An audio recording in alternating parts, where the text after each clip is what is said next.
Bonjour tout le monde, bienvenue à cette nouvelle vidéo de WWE 16 édition ECW 1996. On va débuter notre première semaine du mois d'avril alors qu'on a fait notre pay-per-view Living Dangerously la semaine lors de notre dernier épisode. On a fait un B-, ce qui est exactement bon. C'est moins bon que notre Guilty as Charged qui avait fait un B.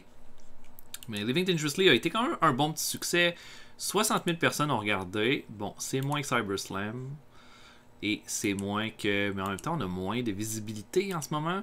Puis, on a fait quand même un bon show. Steve Austin a battu Terry Gordy de peine et de misère pour garder le titre de la ECW. Raven a battu Terry Funk dans un excellent match. Axel Rotten et Balls Mahoney ont battu Malevolence. La Parka, Mikey Whipwreck et Rey Mysterio Jr. ont battu les Dudley Boys dans un street fight. Les Public Enemy ont battu les Pitbulls pour reprendre les titres par équipe. Perry Saturn a battu John Layfield, Chris Benoit a battu Mike Awesome, Scorpio et Malenko dans un combat hardcore pour se mériter un #1 contendership. Sabu a battu Le Sandman, Psychosis a battu Nova et Lil Guido dans un bon combat. Et Sabu Antimanan a été notre meilleur combat de la soirée. Et Tommy Dreamer a battu Stevie Richards. On débute donc notre nouveau mois. J'ai pas l'intention d'y aller avec une grosse signature ou une grosse surprise pour ce mois-ci. On va vraiment essayer de cimenter. Par contre, ce que je vais faire, moi j'aime l'idée d'un 3-way comme Cruiserweight dans toutes mes pay-per-views. Puis l'idée d'inviter des lutteurs, je trouve ça intéressant aussi. Donc on va avoir Scott Taylor que je vais inviter pour faire un 3-way. Pas de storyline, rien au prochain pay-per-view. Prochain pay-per-view qui va être Barely Legal. Et voilà pour ça. On va le mettre le samedi parce que je pense que ça va nous aider. J'ai une crainte dans tout ça. C'est que Steve Austin a signé avec la Bat Bat. Et puis bon, ça dit quand même qu'on dit qu'on est sa priorité. Mais dans Availability, non, c'est bon. En le mettant le samedi, on est correct pour le pay-per-view. C'est bon à savoir. Parce que le dimanche, il est avec la Bat en tournée, puis j'ai pas vraiment le goût de le perdre à cause de ça. Puis il est pas tout seul, je pense, qui est en tournée avec eux. En tous les cas, ce que je vais faire, j'avance à Hardcore TV. Notre main event à Hardcore TV pour cet épisode-ci va être Terry Funk contre Perry Saturn. Donc, pour le reste, je vais avancer jusque-là, puis on va se revoir après. À tantôt, tout le monde.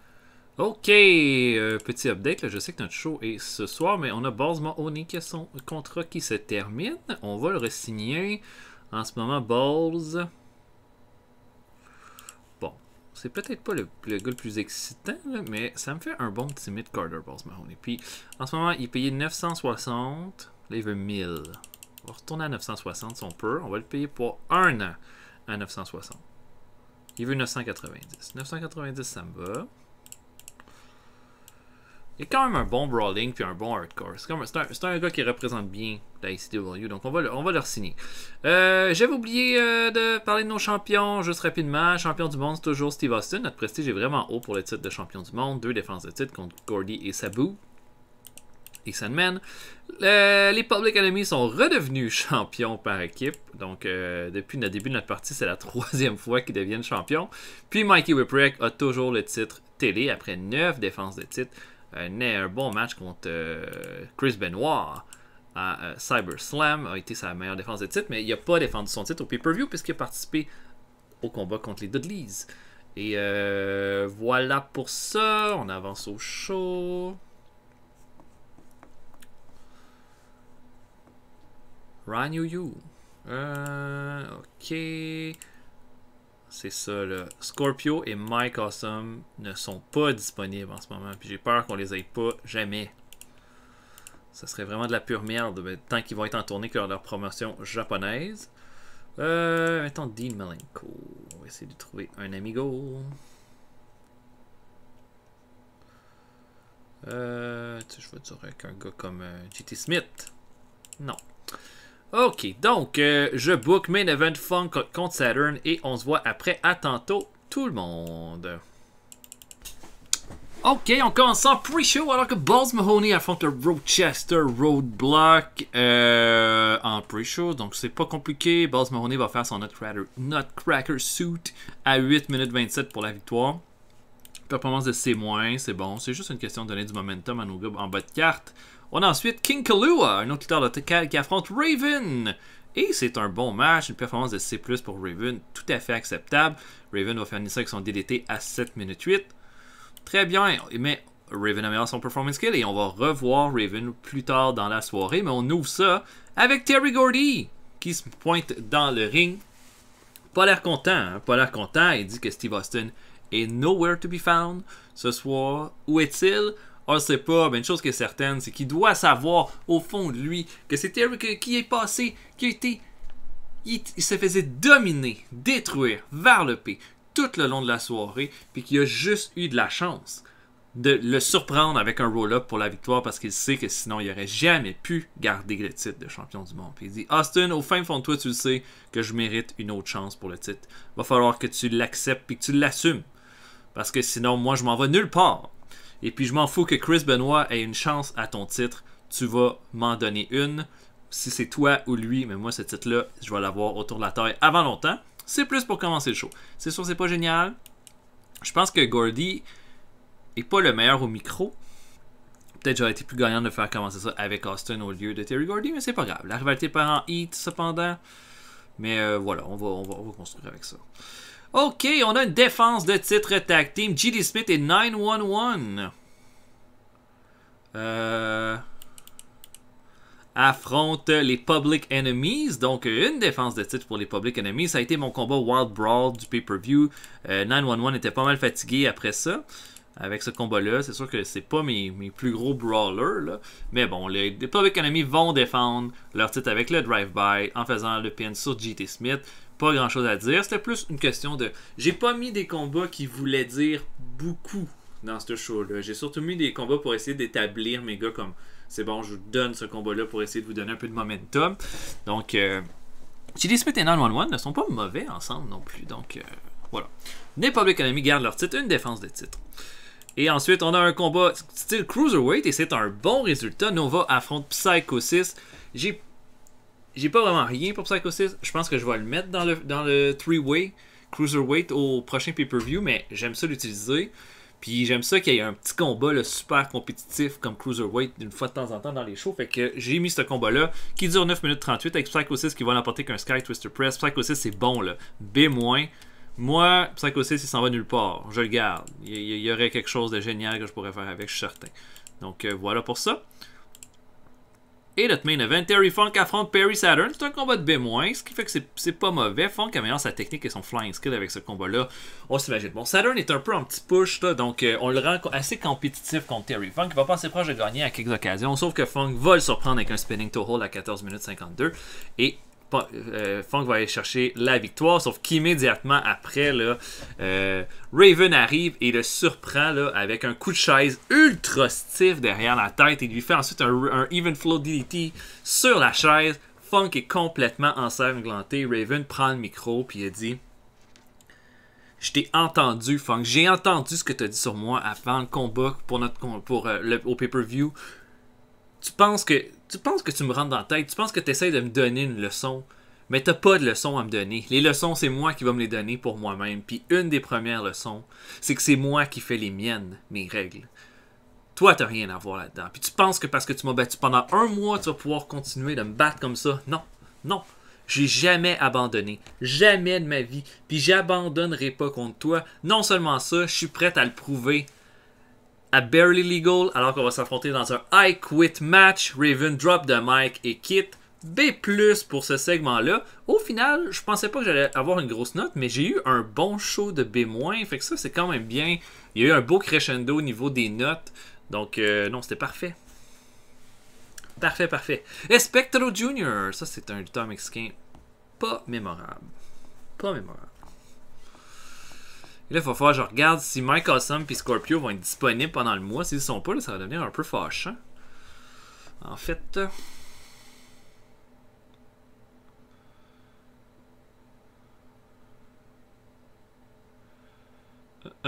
Allez.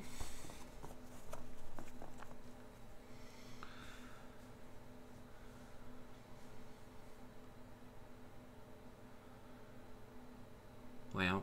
C'est bien long. C'est pas long de même d'habitude. Oh, Hulk Hogan, ça va faire des films. C'est bon. J'essaie de regarder. Le Missing Link se retire. Bon, il est temps, il est vieux.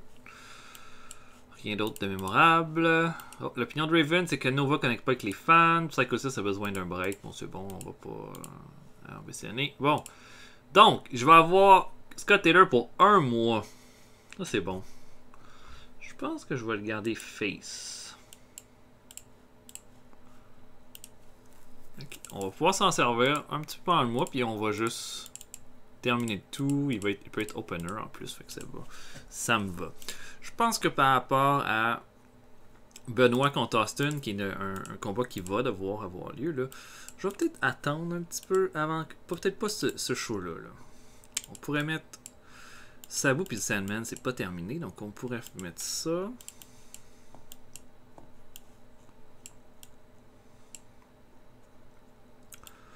On pourrait mettre Stevie et Tommy Dreamer qui sont aussi en rivalité. C'est pas fini entre Dreamer et Stevie Richards. Donc c'est bon. Ça, Sabu Dreamer contre Sandman Richards. Est-ce qu'on l'a fait déjà ce combat-là? C'est sûr que quand on a un petit roster comme ça, il y a des combats qui se répètent à un moment donné. On peut voir à la ECW. Oups. Voyons. Ah oui, on l'a fait, puis ça fait pas longtemps. Fait qu'on va pas faire ça. On peut garder par contre Sandman et Sabu et le Sandman. Mais on pourrait...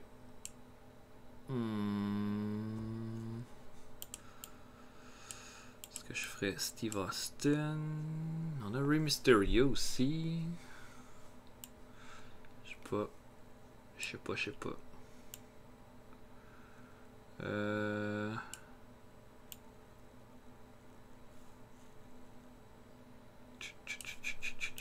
Pourquoi pas? Pourquoi pas?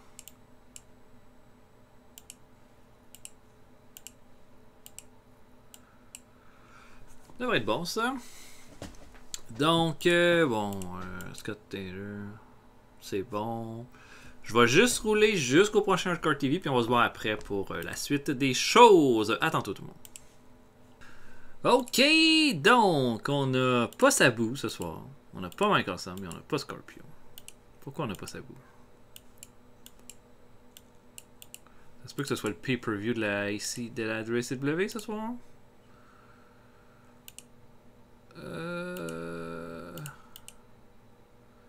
Ah, il est à la NJPW. Ah. Plus Saturday Night, aïe aïe aïe aïe. Mais au moins, pour Burly Legal, on l'a. Donc, on n'a pas Sabu. Ça, c'est un peu de la merde parce que c'était mon main event. Bon, on va en refaire un.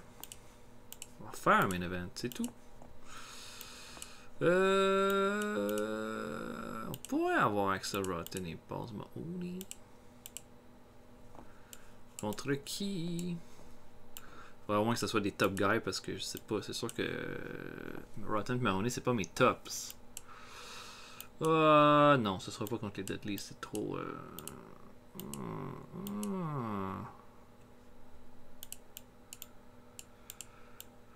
Je sais pas, c'est une bonne idée de les mettre eux autres en main event. C'est surtout ça ma question.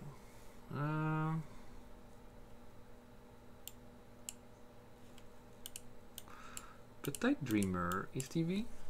On pourrait juste changer l'adversaire. Ça va être compliqué là.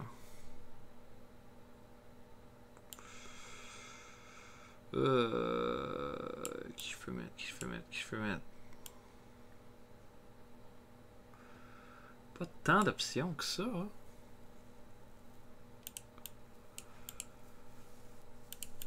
Mettons que je mettrais Steve Austin, Chris Benoit, qui vont s'affronter la semaine d'après.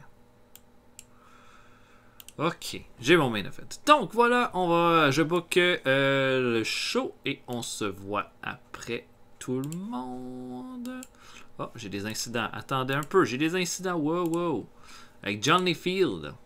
Ah, Johnny Field a éliminé le Mood backstage en étant juste vraiment le fun à côtoyer. Et Yvonne a aidé Lockeroo en organisant et en gagnant un tournoi de jeux vidéo. Wouhou! On va y aller au hasard. Beulah. On va trouver un ami. Terry Reynolds. Yes! Yes! Yes. Une nouvelle amitié. Une nouvelle amitié. Donc, je book le tout et on se voit après. À tantôt, tout le monde. Ok, on ouvre ça en pre-show alors que le Boogie Woogie Brown dans le cas affronte le Sandman. Boogie Woogie Brown, comme la dernière fois, pas du tout apprécié de la foule de la ECW. Brûlé dans un combat de 6 minutes 40. C'est pas vraiment bon. Le Sandman va le détruire, va lui faire un White Russian Leg Sweep. Et voilà, ça va se terminer là, dans cela. Ouais, non, il est pas populaire, Boogie Woogie Brown. Peut-être qu'on pourra juste plus aller le chercher. En tout cas, voilà, Sandman l'emporte dans un combat de pre-show. Et Terry Funk affronte Little Guido dans le deuxième combat de pre-show. J'ai mis mes deux main eventers en pre-show parce que j'essaie vraiment de topper leur momentum en vue du pay-per-view si j'ai pas nécessairement un combat pour eux autres dans le show. Funk va faire un spinning toe hold à 10 minutes 23 pour l'emporter. Funk améliore son flying skills avec ce combat-là. Il y a un bon B-. On ouvre le show alors que le Sandman fait une promo là, contre Sabu. Il dit que ça fait 2 mois. 2 mois que Sabu est dans son chemin. Avant que Sabu arrive, il n'y avait aucun doute. Le Sandman, c'était l'icône hardcore de la ECW. Maintenant, il rencontre tout le monde dans la vue, puis il y en a qui pensent que c'est Sabu maintenant qui a ce rôle-là. Regarde Sabu, je sais pas si on va régler ça à Barely Legal, mais moi ce que je veux, c'est du chaos, je veux du carnage, je veux des armes qui revolent partout. Je te veux dans le ring, puis je veux d'autres mondes avec moi. Je veux qu'on soit 6. Je veux qu'on soit 6 dans le ring en même temps, à se tabasser, puis tu vas voir, c'est dans ce chaos-là que je suis à mon meilleur, puis c'est là que je vais t'attraper, puis que je vais en finir avec toi. Un B+, pour commencer le show. Voilà, Sandman toujours hyper convaincant dans les promos, donc c'est pour ça que je l'utilise de cette façon-là. Ensuite, on a Balls Mahoney et le Vampire Warrior qui s'affrontent dans un combat tout à fait acceptable de C-. Les deux ont une excellente chimie ensemble. Le combat aurait été meilleur, mais Vampire Warrior refusait de perdre. Il a fallu que je fasse un Keep Strong. Mais Balls Mahoney va l'emporter clean avec un Nutcracker Sooty. Ce qu'on va faire, c'est qu'on va mettre l'équipe de Mahoney et Axel Rotten avec Sabu contre l'équipe de Malevolent avec le Sandman au pay-per-view. On va juste faire une espèce de mayhem match hyper vicieux, puis on va voir ce que ça va donner, mais jusqu'à là, on fait notre mieux avec eux autres là, depuis le départ. John Layfield affronte Terry Gordy. Pas un gros combat, pas une grosse performance de Terry Gordy non plus avec un C-. Gordy va faire un backdrop driver pour terminer le tout. La rivalité perd du heat encore avec Austin par contre. John Layfield améliore son performance skill. Pas été impressionné de ce combat-là. Mais j'avais mis un Wild Brawl. Puis de ce que je semble voir, JBL a pas le stamina, puis il n'est pas capable de gérer un all-out match, donc ça a baissé notre note, visiblement. On a Mikey Whipwreck qui arrive dans le ring, le champion télé, toujours extrêmement apprécié de la foule. Arrive avec Miss Elizabeth, c'est un peu comme personne comprend un peu ce que Miss Elizabeth a fait avec Mikey Whipwreck. Et Joel Gertner va arriver avec ses Dudleys. Joel Gertner va prendre le micro pour dire les Dudleys, on avait quelque chose de vraiment simple qu'on avait à régler avec Rey Mysterio.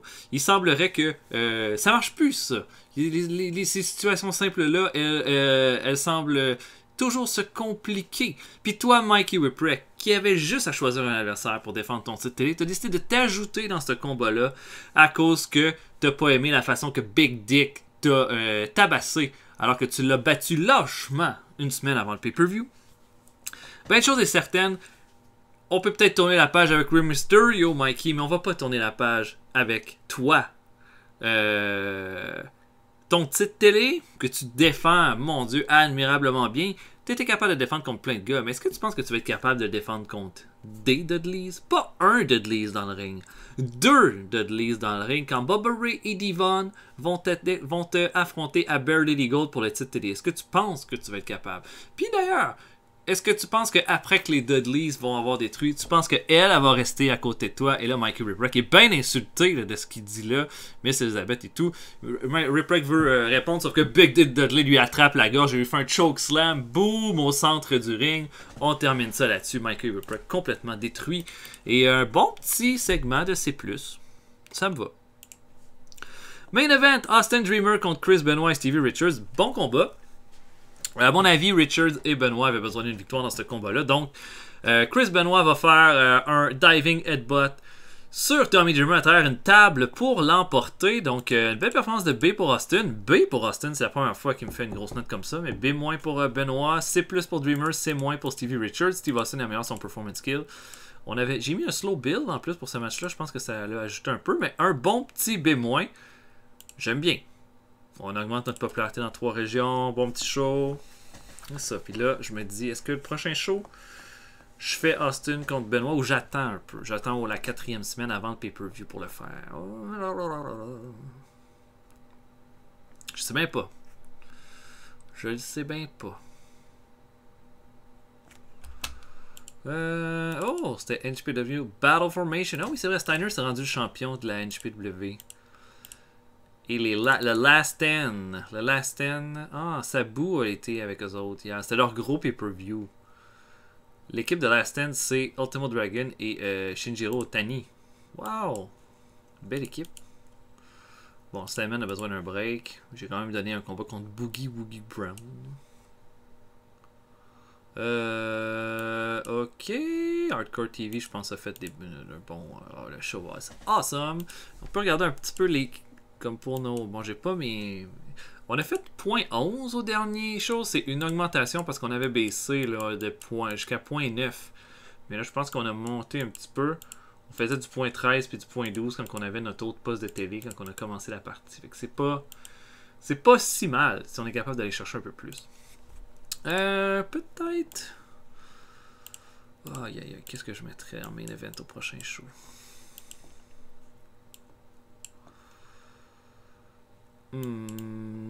J'aurais pu mettre Mikey contre Devon, mais j'annonce déjà que je vais faire un triple threat. J'ai pas besoin de faire ça.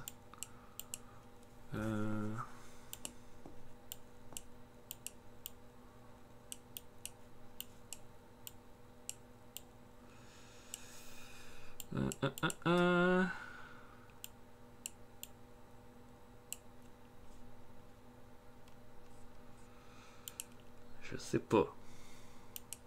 Je pourrais avoir un combat juste de Pitbull 1. J'ai mis ça là pour un combat ECW Rules. Parce que j'aurais mis un Pitbull 1 contre Johnny Grunge en main event. Puis je pense que ça va juste une question de continuer cette belle petite rivalité-là. C'est un bon combat, ça. Donc voilà, j'espère que vous avez apprécié. Je vais vous inviter à laisser des commentaires, liker la vidéo si vous avez aimé. On va voir pour un prochain épisode bientôt de la ECW. En attendant, je vais vous souhaiter une excellente journée à tous. Et on se revoit bientôt. Salut tout le monde, à la prochaine.